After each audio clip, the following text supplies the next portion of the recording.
Código de Procedimiento Civil. Existe el procedimiento civil ordinario, está también el procedimiento breve, que es de los artículos 881 en adelante, que estuvimos ya comentándolo, y está este otro, en materia civil, de procedimiento civil ordinario, que comienza con el artículo 339 del Código de Procedimiento Civil y siguientes, con la propuesta del reclamo o de la pretensión por escrito, cumpliendo con los requisitos que establece el 340 del Código de Procedimiento Civil, que señala que en el texto del escrito se debe indicar el nombre del tribunal al cual se dirige la demanda. Este Código de Procedimiento Civil establece que se propone el escrito, la demanda, el libelo de la demanda ante el tribunal, se presenta ante la unidad de recepción de documentos.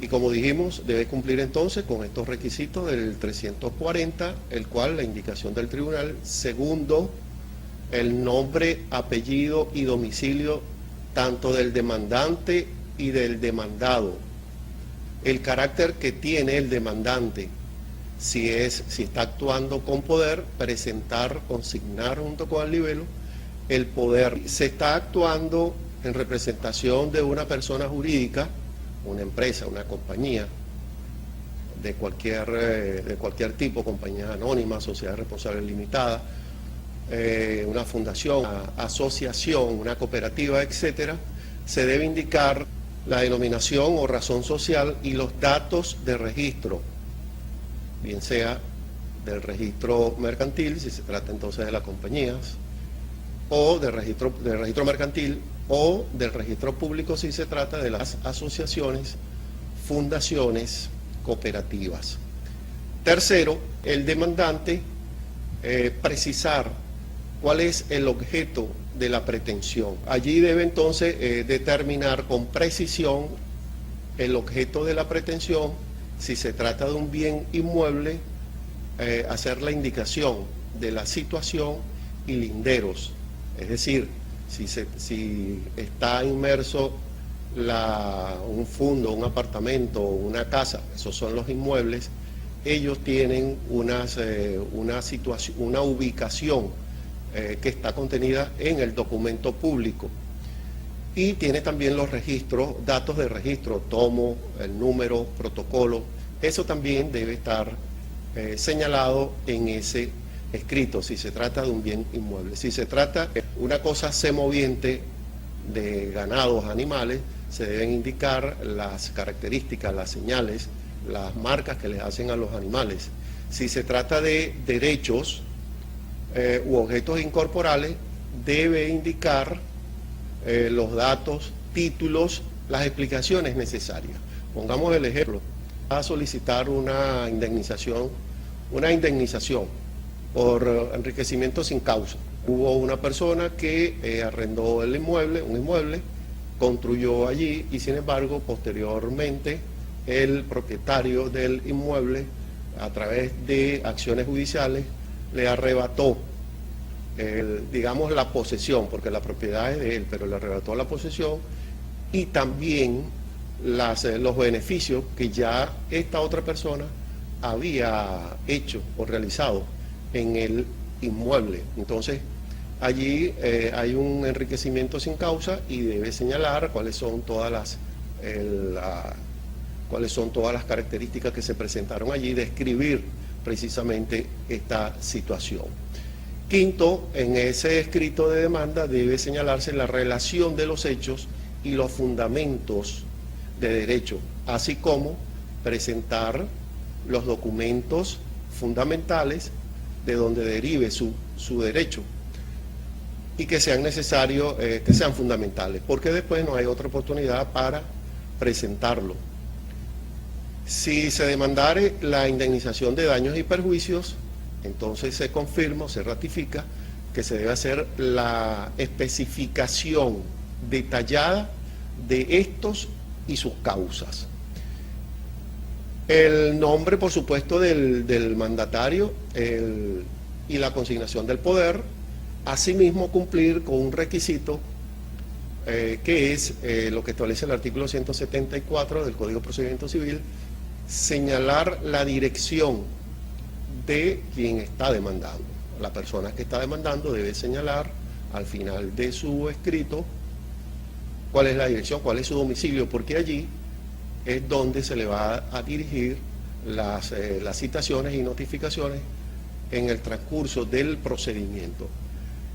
El demandante entonces, finalmente en esta parte, el demandante podrá reformar por una sola vez el libelo de la demanda antes de la contestación de la demanda.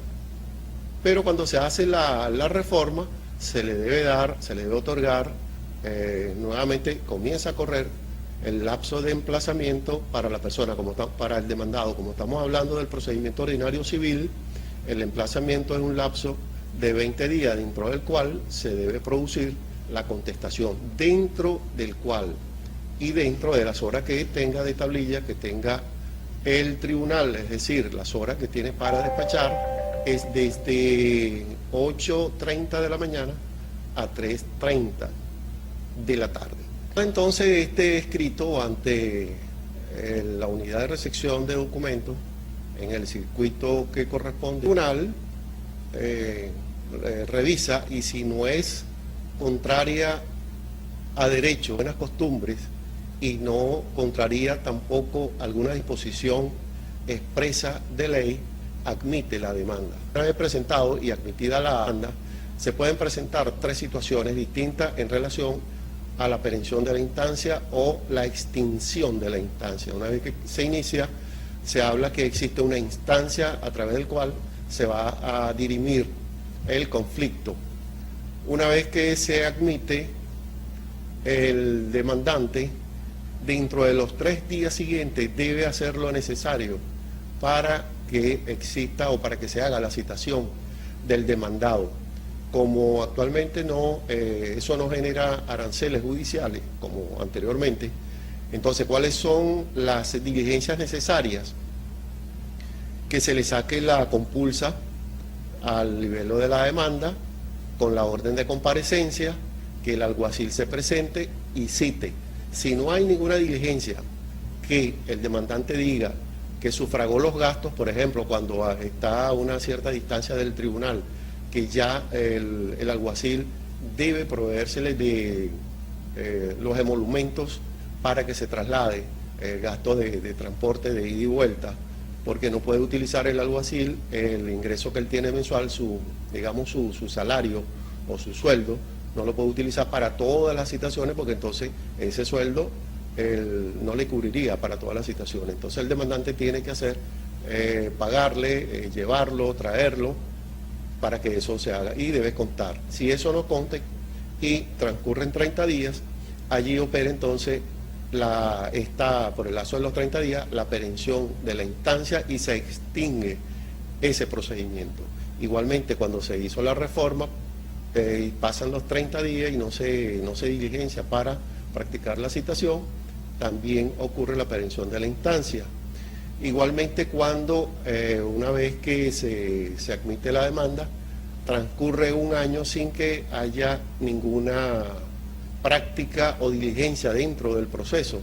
Entonces, por el transcurso de un año sin haber diligencia dentro del proceso, ocurre la perención de la instancia. Y finalmente, cuando alguno de los litigantes fallece durante ese proceso y transcurren 6 meses y los interesados no dan ninguna práctica o diligencia de continuar ese proceso, entonces ocurre también la perención. Aquí, en estos casos, en estos 3 casos que hemos mencionado, ocurre mucho la perención, bien sea por, digamos, negligencia, descuido o desconocimiento. Luego no se puede demandar sino transcurridos los 90 días. En el artículo 218, que establece la forma de la citación del demandado, la cual se debe hacer a través de la compulsa con la orden de comparecencia.